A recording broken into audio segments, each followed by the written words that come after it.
कहानी है रामपुर गांव की, जहां के मर्द महिलाओं को हमेशा नीचा दिखाने की कोशिश में रहते। अरे अभी तक खाना नहीं आया, क्या मुझे एक और शादी करने की जरूरत है? नहीं जी नहीं, ऐसा मत करना, वरना मैं कहाँ जाऊंगी। खाना लेकर मैं अभी आई जी। गांव की पंचायत में भी फैसले हमेशा औरतों के खिलाफ ही रहते। मैं जो फैसला सुनाता हूँ वो भगवान की आज्ञा होती है। इस लड़के ने अपने मन से शादी करके अच्छा नहीं किया। लड़के को घर भेज दो और इसकी शादी इसकी जाति की किसी लड़के से करवा दो, लेकिन ये लड़की, इसे तो गांव के बाहर निकाल दो। नहीं नहीं जमींदार साहब, ये क्या बोल रहे हैं? ऐसा नहीं हो सकता। मेरी बेटी मासूम है, इसे अच्छे बुरे की समझ नहीं है। अरे कहाँ जाएगी ये बेचारी? कहाँ जाएगी? इतनी चिंता है तो पूरे परिवार का गांव निकाला कर देते हैं। बेचारे पूरे बसे बसाए परिवार को गांव छोड़ना पड़ता है।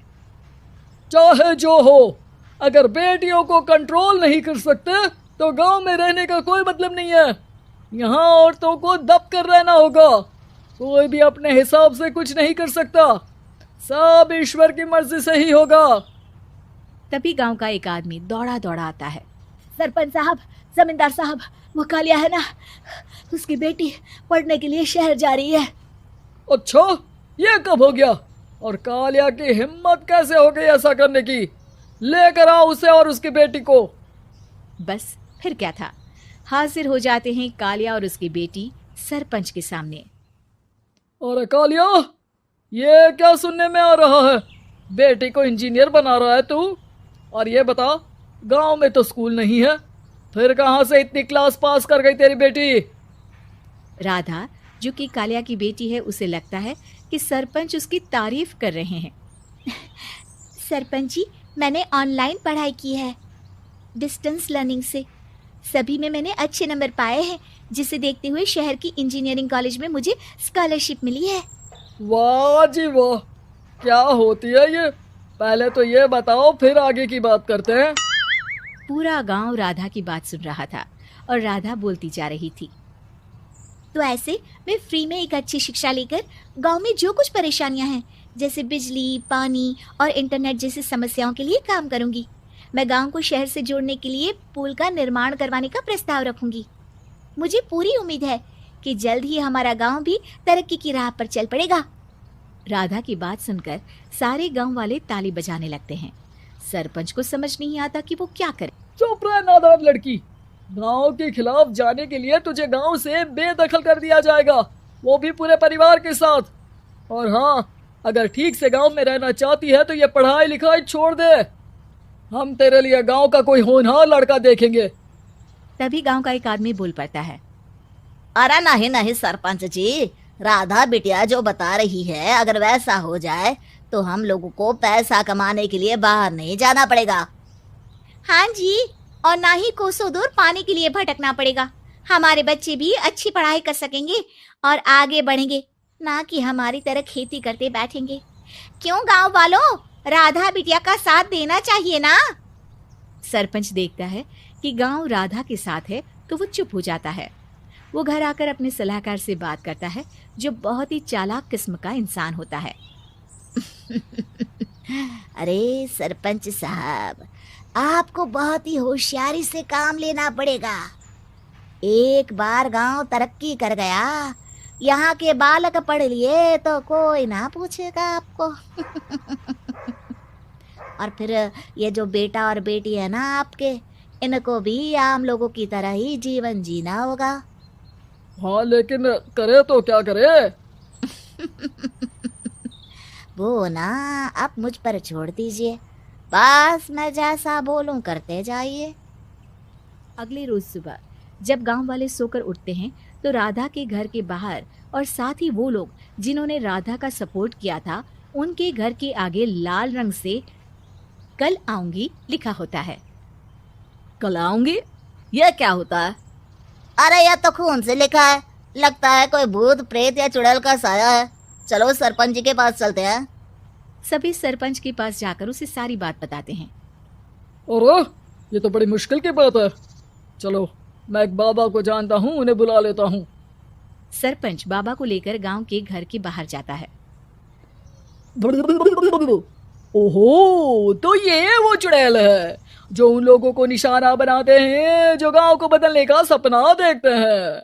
वो गांव को ऐसे ही संपन्न देखना चाहती है। वो नहीं चाहती कि कोई बाहरी यहाँ का कायाकल्प करे। क्या तुम लोगों में से किसी ने गांव को बदलने की सोच रखी है?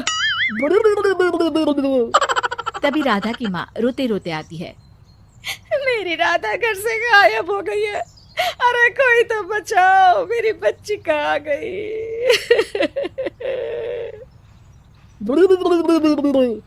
ले गई वो चुड़ैल, तेरी बच्ची को ले गई।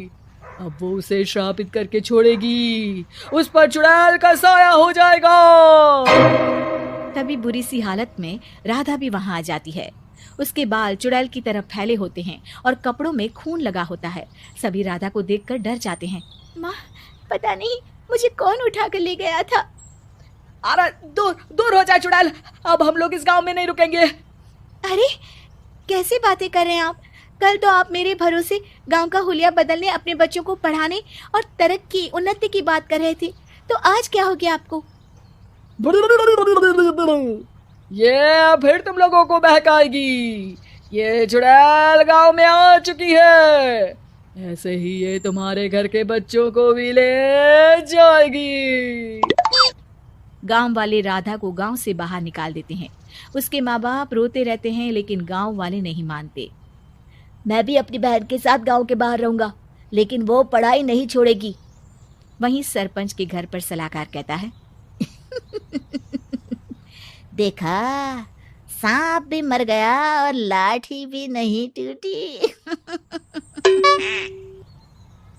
लेकिन अगले ही दिन सरपंच के घर के बाहर भी वही शब्द लिखे होते हैं।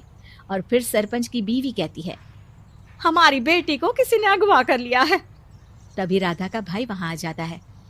अरे गांव वालों, मैंने सरपंच जी की बेटी को देखा था। वो चुड़ैल उसे उठाकर ले जा रही थी। अरे क्या मजाक कर रहे हो? नहीं नहीं सरपंच जी, आप नहीं जानते।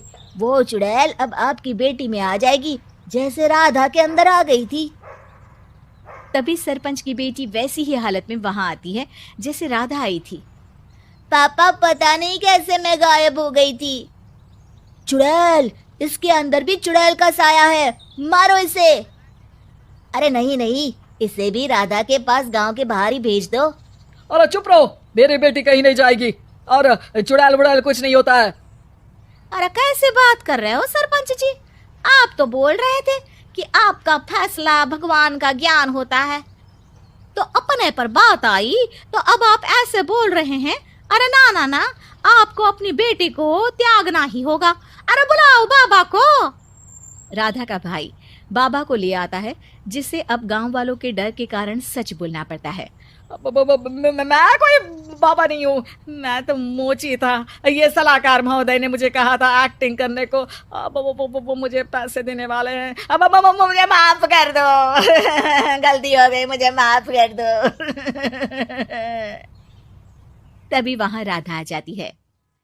देखा सरपंच जी, जब गांव के बच्चे साक्षर होंगे तो आप जैसे लोगों की चालाकी नहीं चलेगी।